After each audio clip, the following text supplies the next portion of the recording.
Okay, so we're going to get started. This is just going to be a quick IEP overview of some of the things that I feel are important for parents to know. We're not going very deep or in depth on any specific topic. However, if you have questions on something and want something clarified or want to have a conversation outside of this for some very specific issue or questions that you have, I'm happy to do that. And I will leave some time for questions at the end. So let's get started. So who am I and what do I do? Great question. Thanks for asking. So I'm Mara Bell. I am a mom of three. I have a background in psychology.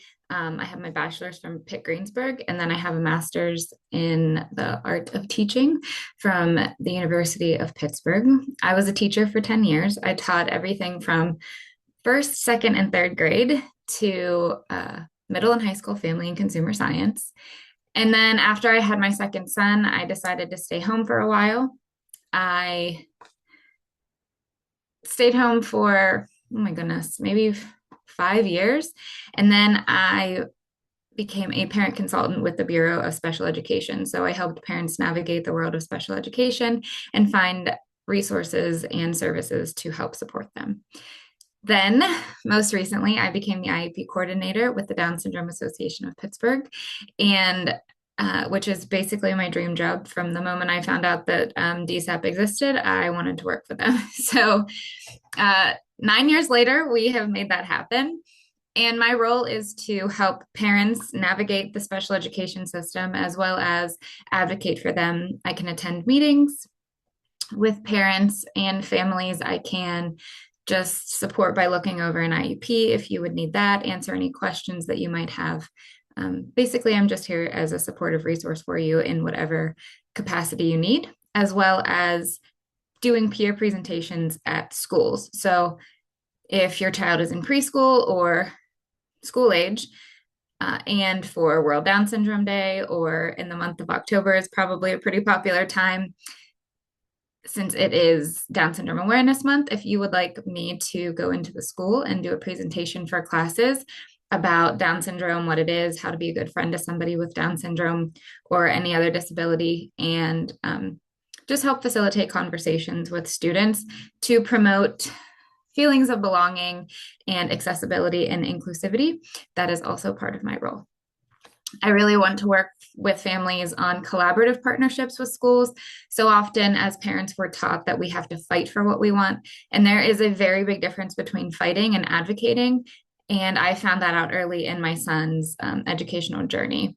So I'm passionate about helping parents and teachers both see each sides of the table and understand what everyone is dealing with, because I do have the unique perspective of being a teacher for 10 years and sitting on that side of the IEP table, and now being a parent and sitting on this side. Our agenda for today will be talking about some definitions, who is on the IEP team and what your role is. We're going to talk very quickly about timelines, evaluations, and then implementation. Just a couple practical rights that I think are important for parents to know. We're going to talk about writing measurable goals and how to measure progress, accommodations, modifications, and related services, as well as the least restrictive environment, what extended school year is, and how you qualify. We'll talk about just some practical things to prep for meetings, because often parents are unsure of what to bring, if they should bring anything, what questions to ask. And then just some lesser known tips and strategies that I found helpful and things that you can put in IEPs. I will leave time for questions and answers, and I have a list of resources that I believe will be really helpful for you on your journey. Let's take a look at some quick definitions first.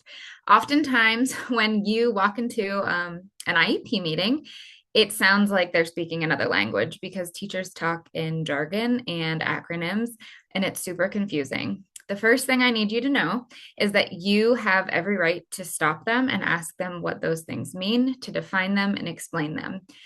So first, obviously, an IEP is an individualized education program. It is a legal document, and it describes the supports and services that your child will receive while in school.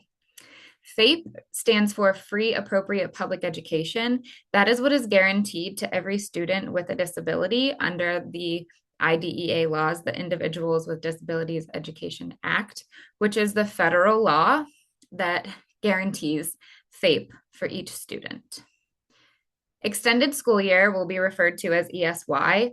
That's when your kids will go to school during the summer or during non-traditional times of service, like over a holiday break or whatever, whenever all of the other students who don't have IEPs are not attending school. If your child needs services, then that would be considered extended school year. And then you're going to hear sounds like ER, which are not sounds, acronyms like ER, which is the evaluation report, and RR, which is not on here, is going to be the re-evaluation report. Every 2 years, our students with intellectual disabilities have to be reevaluated according to the law. So every 2 years, your teacher will or case manager will send home permission to reevaluate, and then you will get an RR, a reevaluation report. The NORUP, or Notice of Recommended Educational Placement, also sometimes referred to as prior written notice, but in Pennsylvania we call it a NORUP. Not all states have a NORUP, but all states have to have prior written notice. And what that refers to is they have to notify parents and family members when there is going to be a change to the IEP, a change of placement, and parents have to either sign that they agree or sign that they disagree. One thing that is often confusing is parents think that if they don't agree with what the school district is proposing in the IEP and the recommended educational placement, that if they don't sign the paper, that means the school cannot implement the plan. And it's actually completely the opposite. You must sign the NORUP, even if you disagree with what the school is proposing. So you have 10 days to sign it. And after you sign it, there's a little group of check boxes at the bottom. And it says, I disagree, and I am requesting an informal meeting. I disagree, I'm requesting mediation, or due facilitation or due process, I believe are the 4 choices. But you have to sign the NORUP. So that is the biggest piece of advice I will give parents right away, is that if you don't sign a NORUP, that means that basically they have taken your signature or non-signature as a yes, we agree, and they get to move forward. And that is kind of a protection for schools, because some families, not all, but a few, are not as present in their child's educational journey as schools might like. And the school has the child's best interest at heart. And if a parent doesn't sign a form, but the school needs to implement a plan, then the family has 10 days to sign. So if they don't sign, then the school can move forward doing what's best for that student, if that makes sense. If you have any questions on that and the way I explained it, because it is confusing, please come off mute and I will try to explain it again. Okay, so those are just a few of the acronyms and definitions. And as I go through this, you'll see some of these. If there are any others that I come across, I will try to remember to define them for you. And if you need me to do so, again, please come off mute. This is a very informal chat. I'm not just presenting to you. I want you to be involved in the conversation. Okay, so let's talk about the IEP team members. First, you're going to have the LEA rep. Well, you're going to be there, obviously. You're first and foremost, but you're also going to have an LEA representative who has decision-making authority. So LEA stands for Local Education Agency. And basically think of it as a school or a charter school or an approved private school. It has to be an authority with decision-making, or a person with decision-making authority, because we don't want to waste anybody's time. One meeting that I had with my son, there was a special education coordinator was the role, and we had all, as an IEP team, come to the decision based on the data what my son needed, but he was unable to make the decision about what services they would provide because of funding. And so we had to have another meeting with the special ed director who would approve basically the services that were decided upon. So make sure that the person who is at the meeting has decision making authority so that you're not wasting your time or theirs.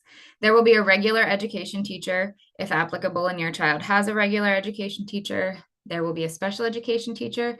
And then when it is relevant, you'll have a school psychologist or related service providers. And related service providers are people like the speech therapist, OT, PT. One key point that I want to make sure you understand is that you are the main person and the leader of these meetings. You are going to be the only constant in your child's life and the only person who will be attending all of their IEP meetings. The schools will change, administration will change, locations change, you might move, teachers might take new jobs, but you will always be that child's parent. So you are the leader of the IEP team. That doesn't mean that you're in charge of everything and you make all the decisions and you don't have to collaborate with the school. That means that I want to make sure that you know that your voice deserves to be heard and that you are seen, valued, and validated at those meetings. Okay, let's talk about timelines. So after you sign a consent form, which was the permission to evaluate that I talked about when you would get an evaluation report or a reevaluation report needed to happen, the school district has to send home permission to evaluate forms. Once you sign that form, the school has 60 days, excluding breaks in summer and holidays, to complete the testing. The evaluation report, that's the ER, the summary, has to be shared with you at least 10 days before the IEP meeting. A lot of schools forget to do this, so make sure that you just request that you see the evaluation report.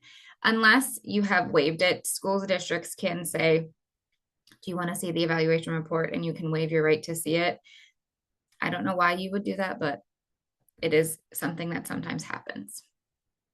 The IEP team must be developing this IEP together within 30 calendar days of the evaluation. So I want to talk about something called predetermination. And a lot of people think that you're supposed to write this IEP document together at the table, which in theory is what we're supposed to do. And that's unrealistic because if you've ever seen an IEP document, it's extremely lengthy and in-depth. And so what I like to tell parents is to make sure you have conversations with the team before the meeting to talk about what types of goals you want to see on the IEP draft. So when you come to a meeting, there's going to be an IEP already written, and it should have the words draft in watermarks all over it because that's exactly what it is. It is a draft. It is what the school district or LEA or case manager, whoever wrote it, believes will be the supports and services that your child needs. And oftentimes, the teacher who is writing it does not consult the parents before they write the draft. I encourage you to let the teacher, when you get the reevaluation or the evaluation permission to evaluate form, that when you send that back signed, you also send a note or an email. I prefer email, everything in writing, saying that you would like to be consulted and talk about the goals before the draft is written. The other thing I would suggest is that you request the draft of the IEP a week before your actual meeting date so that you have time to review it, highlight, mark questions, add things that you think are important to talk about at the meeting. And then once you do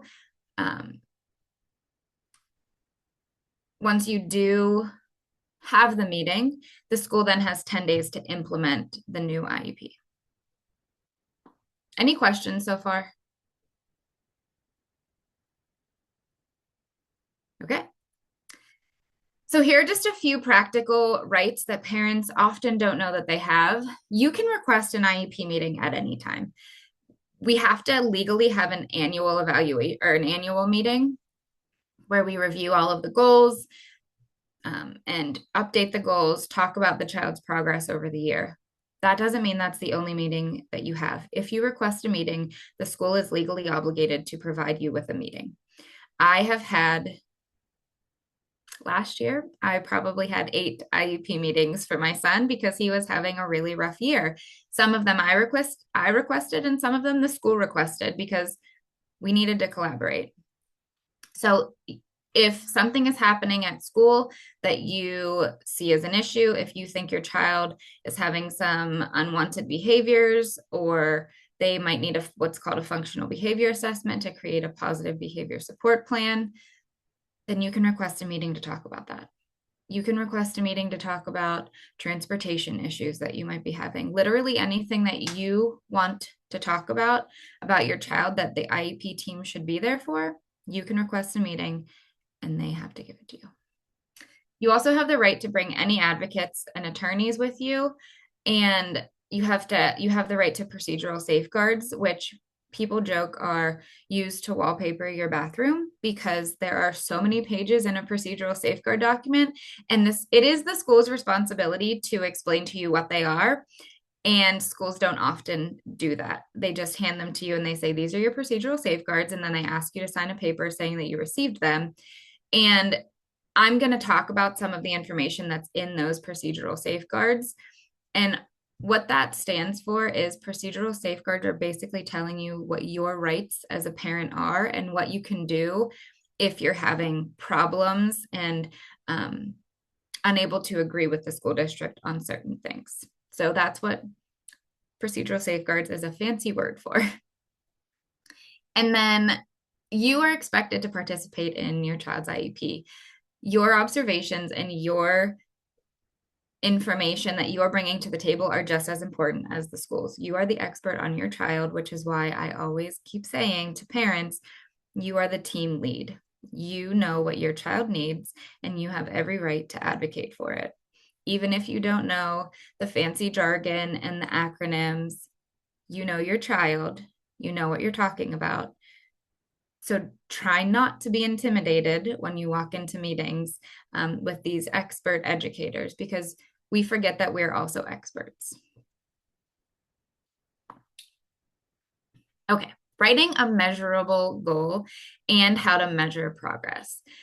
There are different components of an IEP goal, and you want to make sure that the goals are written so that they are actually measurable. So they need to be very specific.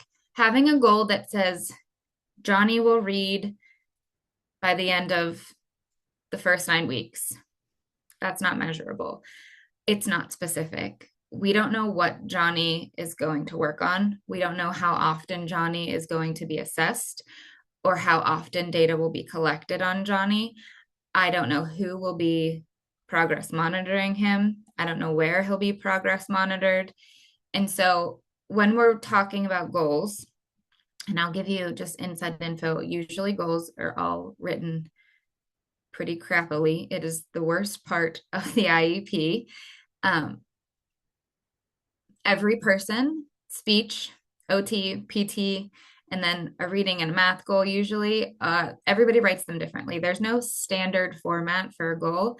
So you just have to make sure that the goal is specific, that it is measurable, and that it's defined in a time frame. So for example, Aiken has a goal. Aiken is my son. He has a goal that he will read CVC words. So consonant, vowel, consonant words like cat, hat, bin. I can't think of any, can. And it says, we started off with, that was the big goal. The short-term goal or short-term objective was Aiken will identify the letter sounds for, and then we listed the letter sounds that we wanted him to know. C, B, A, N, T. So he worked on 5 letter sounds at a time. And it said he would be with 80% accuracy across 4 consecutive sessions.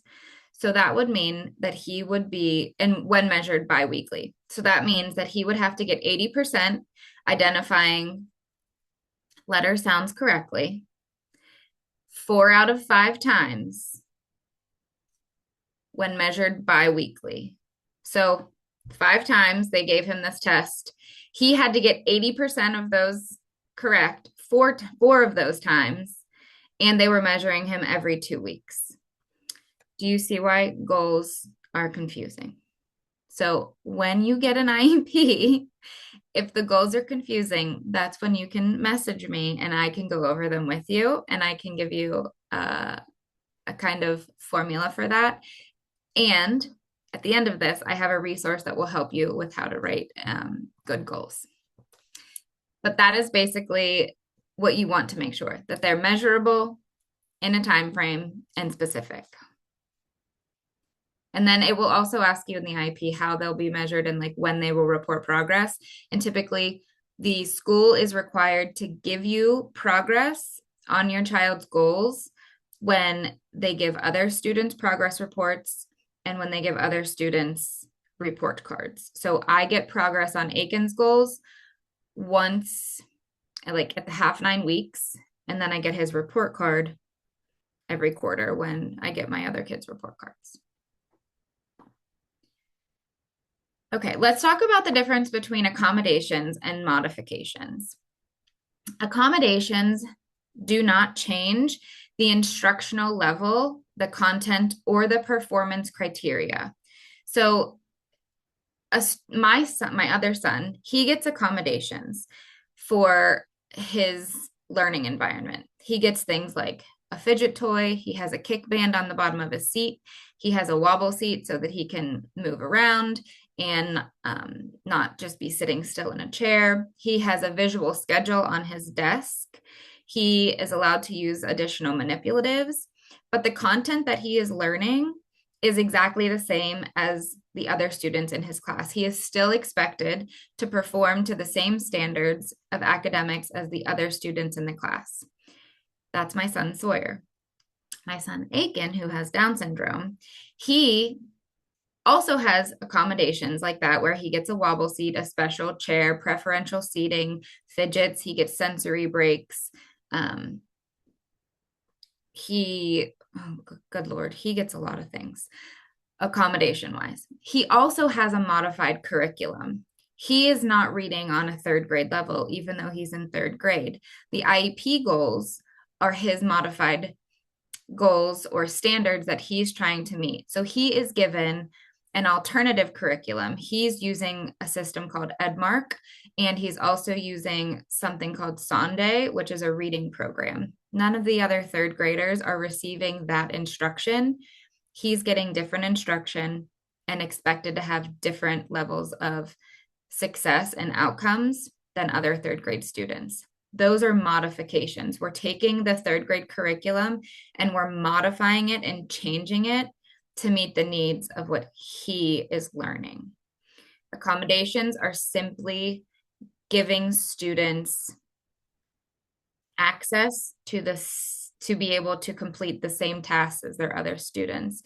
An example of that might be if we have a student who is blind or visually impaired, they could read the same book that the other 3rd or 4th or 11th graders are reading, but they might have an audiobook version or a Braille version or a larger print book. Same material, but an accommodated alternative style text. Any questions on that?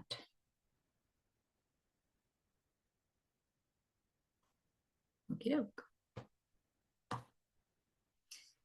Least restrictive environment, or LRE, is an acronym that you will probably hear a lot. The least restrictive environment is part of the law for IDEA. So FAPE, the Free Appropriate Public Education, means that your child will be educated in the least restrictive environment. So every child's least restrictive environment is going to look a little bit different. Some students with Down syndrome are educated in their general education class with their neurotypical peers 100% of the day, with a paraprofessional pushing into the classroom. Some students with disabilities like Down syndrome are pulled out for part of the day, my son included in this. He is in the general education classroom about 35 to 40% of his day. So he participates in morning work. He's in class for part of the reading curriculum. He is in all specials, recess, lunch, science, and social studies with his neurotypical peers in the general or regular education classroom with supports and services pushing into the class. He also gets pulled out and goes to an alternate setting, or as people call it, the special education classroom, even though special education is a service and not a place. We call it the special education classroom. And he is given one-on-one instruction on his level of reading and math when he is in that classroom with his special education teacher. That is his least restrictive environment. He is with his neurotypical peers for as much of the day as meaningfully possible. And then when it's not meaningful to him, he's taken and goes into the special education room where he learns things that are more on his level and meaningful. So when we talk about least restrictive environment, we're talking about inclusion and inclusive practices. And a lot of times parents think, or we are fed this narrative that full inclusion is the only way to go. And I was fed that narrative and was really disappointed when I didn't get that for Aiken in kindergarten. Initially, I did get it by the end, but I came to realize that that's not what he needed. He did not thrive in the general education classroom all day, every day. He did thrive by having a mixture of being in the general education classroom for things that were meaningful, and then being in this special education classroom for other things that were then meaningful to him there. Because sitting in a class in third grade where they're learning how to do what's called a TDA, or text dependent analysis, so that they can reference text and answer questions that the teacher has asked and provide proof from the text, is meaningless to him. He doesn't know how to read yet. So having him sit to learn how to do a text dependent analysis in a general education class is silly. I would rather him participate in the reading curriculum in the general education class when they're doing the vocabulary lesson, because he can learn about new words and their meanings and how to use them in sentences, and then leave the class to go to the special education room to get one-on-one instruction on phonics and learning how to read when they're doing the text dependent analysis. So least restrictive environment is going to look different for every student. And what I want you to remember is that we want inclusive practices and inclusion, and we want our kids to feel like they belong. And inclusion must be meaningful. If it's not meaningful, it's useless.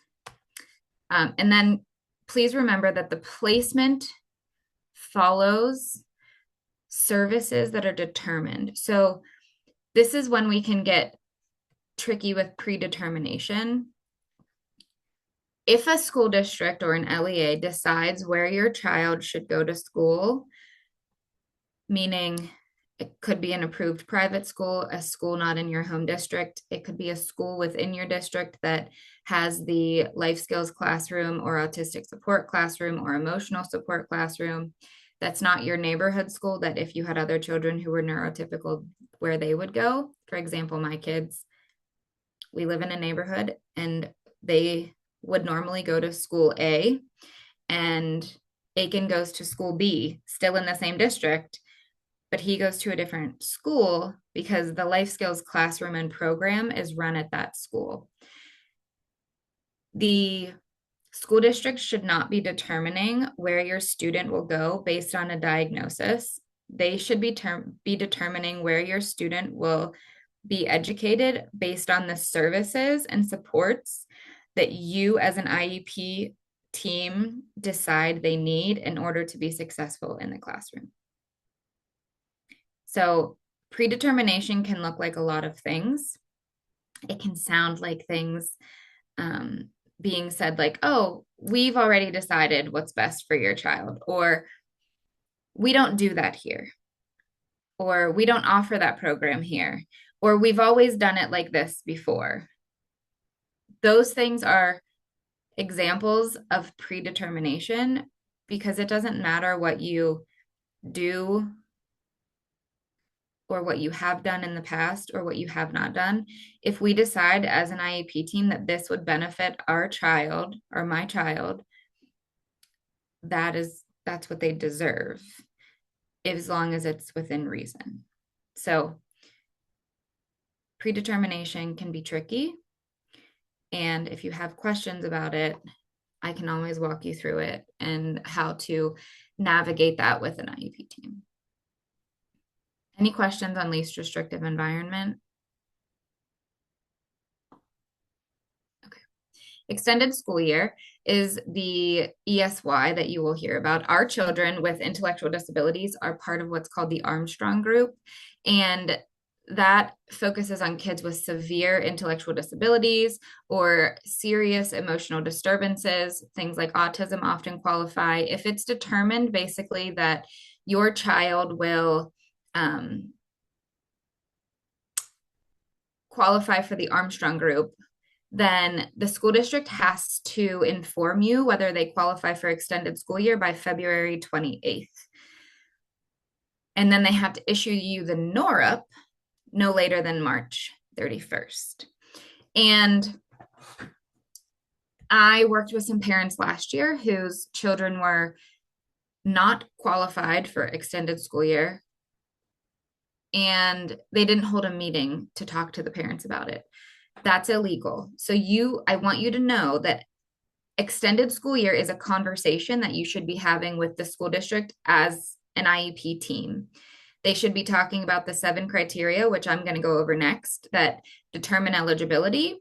And they should be having a conversation with you about what the data looks like, getting your parental input, and then determining whether they qualify for ESY or not. It's not just a decision that should be made by the school only. You need parental input. If you follow my theme here, parents matter. Your input matters at every meeting, at every decision. So there are 7 factors in Pennsylvania that have to be considered. They are regression, recoupment, regression/recoupment, which is always confusing to me, mastery, self-sufficiency and independence, successive interruptions, and then severity of disability. The severity of disability, the number 7, that's the Armstrong group that I was talking about earlier. So regression talks about whether a student will revert to a lower level of functioning as evidenced by measurable data. So they lose skills over the summer. Recoupment is how long it takes them to recover those skills or behaviors. Regression and recoupment is it more likely that they will maintain skills and behaviors relevant to the IEP goals if they do attend an extended school year program. Then mastery, if a student is close to mastering a skill and not having extended school year would set them back and kind of start the cycle over again of learning that mastered skill, that could qualify them for extended school year as well. Self-sufficiency and independence refers to the extent to which a skill or a behavior is particularly crucial for the student to meet IEP goals. So to be independent without caretakers. And then successive interruptions would look at how does the student's educational programming get changed if they have continued interruptions in their attendance with school. So you have to look legally at all 7 of these. This can get a little bit tricky, and I encountered just recently the supervisor of special education at an IU that I was working with explained to me that you have to qualify for ESY with more than one of these. And that's not accurate. But the way that the information is written, it can be really confusing. If you look up information on the patent website, which is a website that I will give you at the end, there's a ton of information about ESY. And the way that it's worded is confusing. So I want to make sure that I explain it here. You cannot look at, let's say, number 4 and say, oh, little Joey, he doesn't qualify because we decided to look at number 4 and he doesn't qualify under mastery. So he doesn't qualify for extended school year. You cannot look at only one. You have to look at regression and say, nope, doesn't qualify for regression. Nope, doesn't qualify for recoupment. Nope, doesn't qualify for regression recruitment. Doesn't qualify for mastery. Doesn't qualify for self-sufficiency. Doesn't qualify for successive interruptions or severity of disability. So all 7 of these, he doesn't qualify. Great. Let's look at little Tommy. Tommy, does he qualify for regression? No. Recoupment? No. Number 3, number 4, number 5, and number 6. No. Does he have a severe disability that could qualify him? Yes. Okay, great. He qualifies under 1. So you cannot use 1. You cannot use looking at only one of these to disqualify people from being eligible for extended school year. However, they can qualify for extended school year by only being eligible under 1 of the 7 criteria, if that makes sense. The way that it's worded on all of the state papers, though, is confusing. I have checked with the law people at Patent, which is the training arm of the Bureau of Special Education for Pennsylvania, and they have explained it to me in that way. So I want to relay that to you so that you have that information and you're armed with that when talking about extended school year. The other thing I want to tell you about extended school year is that extended school year is also individualized. So each school district usually has their own extended school year program. My son's program, for example, used to be 6 hours a day for 3 weeks in July. Last year, they changed it to 2.5 hours a day for 3 weeks in July. And it was more academic focused last year when they had 6 hours of ESY. For 3 weeks, it was, I guess, a little more fun and lax. They went on lots of field trips. They went horseback riding. They went to the candy store. They went swimming. It was basically summer camp. And Aiken also lost a ton of learning and knowledge over the summer. So the data showed that what the school district was providing through their standard program was not sufficient for what he needed. So I and my husband advocated for one-on-one instruction in math and reading for him over the summer, in addition to the extended school year program that the school district offered to everyone. I think I asked for 20 hours. They said that was unreasonable. They offered me 3 hours. I said that was unreasonable. We settled on 9 hours. So last year, he went to the extended school year program provided by his school district. And then in addition to that, he had a one-on-one teacher at his school district. I dropped him off at school. I chose to drop him off because they also are required to provide transportation for extended school year. But I chose to drop him off because of our personal schedule. I dropped him off. He had an hour of instruction 9 times over the summer in addition to the extended school year. So a lot of people think that, my school doesn't offer extended school year programs. That doesn't matter. What matters is if your child qualifies, the school is legally responsible to provide them with extended school year services that match their needs.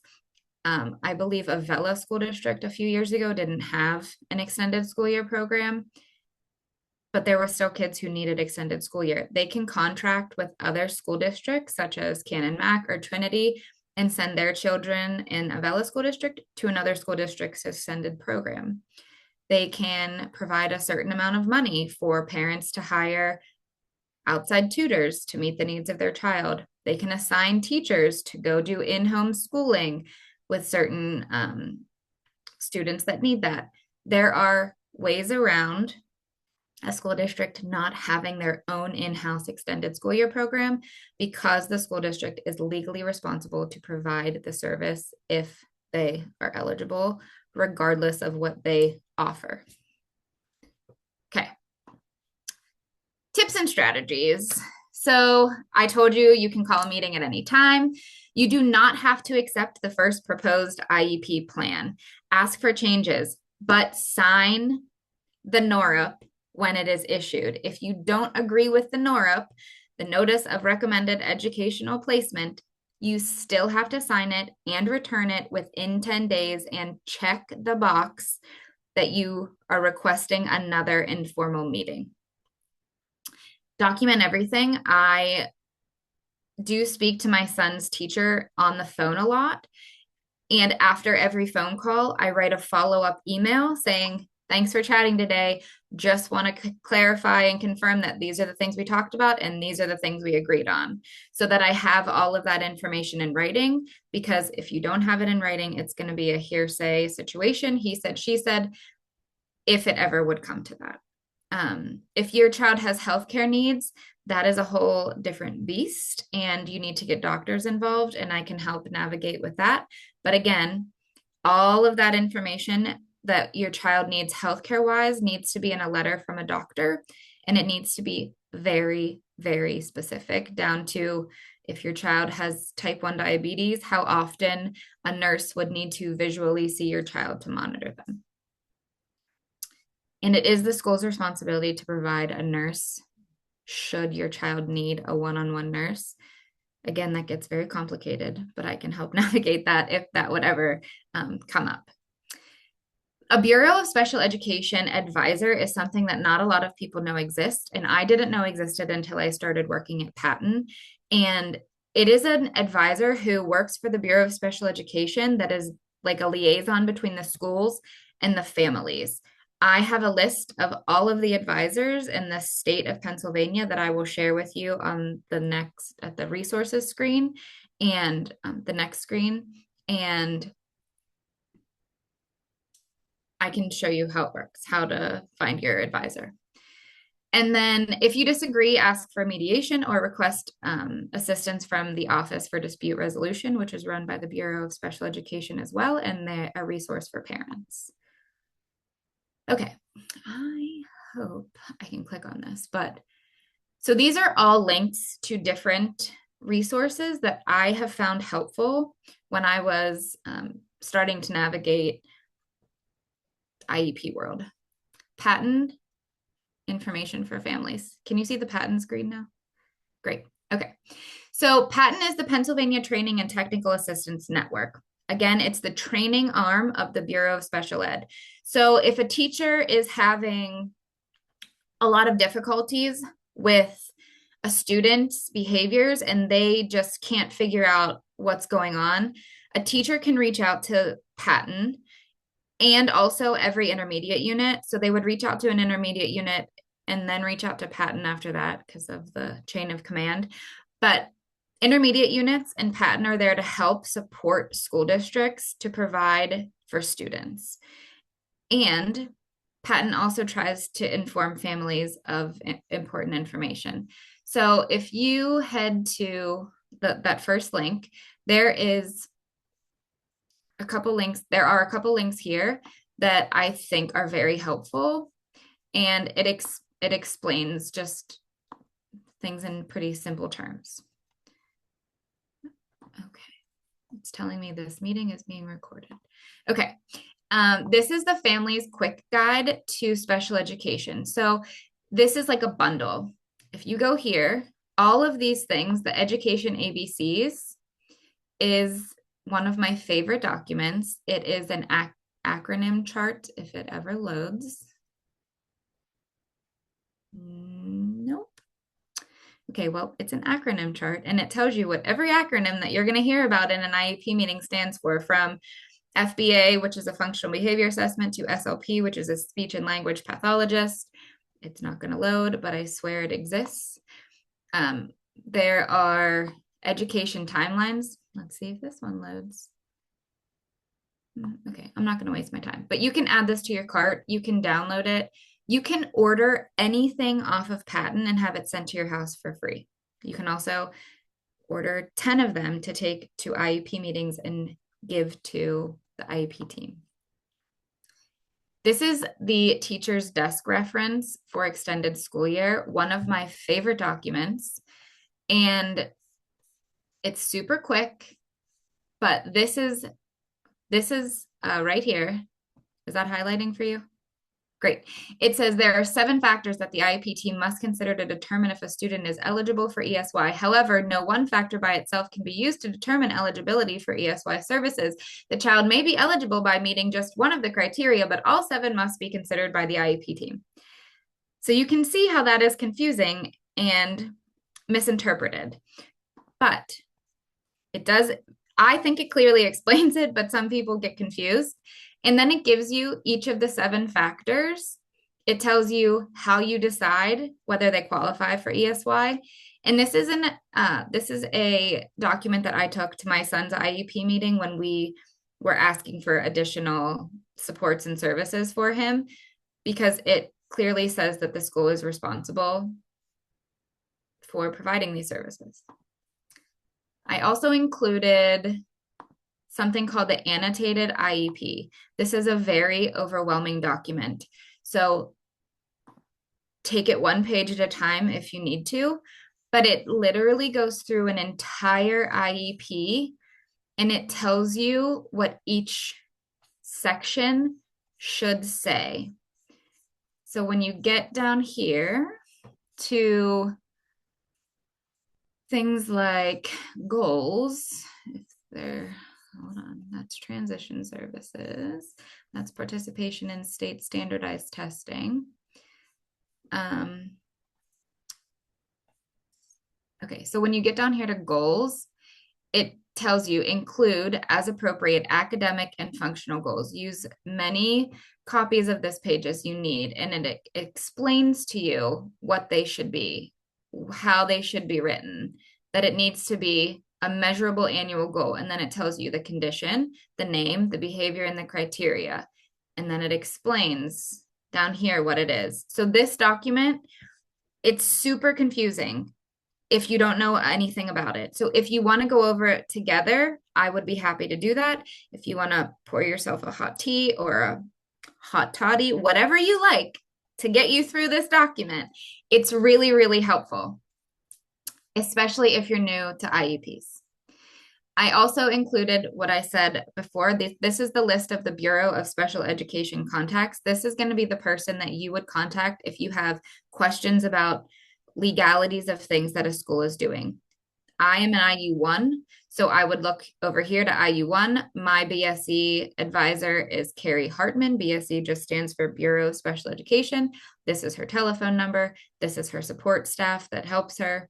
If I was an IU26, which is in Philadelphia, these are the names of all of the advisors, because Philadelphia is gigantic. If my son or daughter goes to a charter school, here are the lists for what charter schools are covered by which Bureau of Special Ed advisor. This document is gold, and most people don't know that they even have a Bureau of Special Education advisor. I also included an annotated IEP checklist. So that's just like a checklist for you that helps you go through to make sure all of the things are included. I'm going to try to wrap up here so you can ask questions.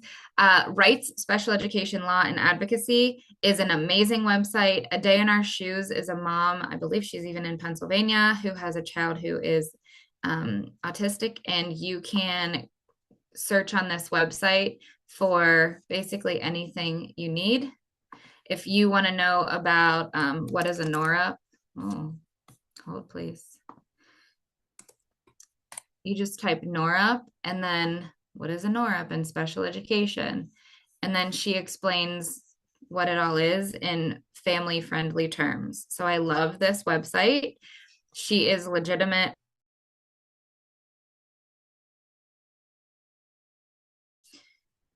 you know, kooky mom out there spreading misinformation. This is a legit website.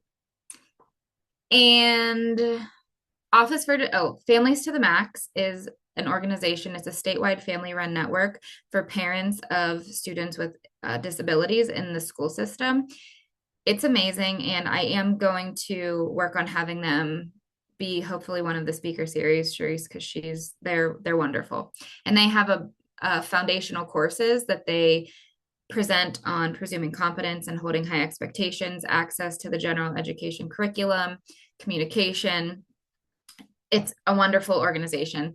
The Office for Dispute Resolution is where you would also go to ask legal questions and file for mediation or facilitation, or God forbid, due process. The Peel Center, Achieva, and ARC Human Services are advocacy agencies that could be beneficial to you. They also have a lot of really great trainings at all of those places. Thank you. Any questions? Mara, before you start questions, I'm going to stop recording so we don't have Okay. that on the recording. Hold on 1 second.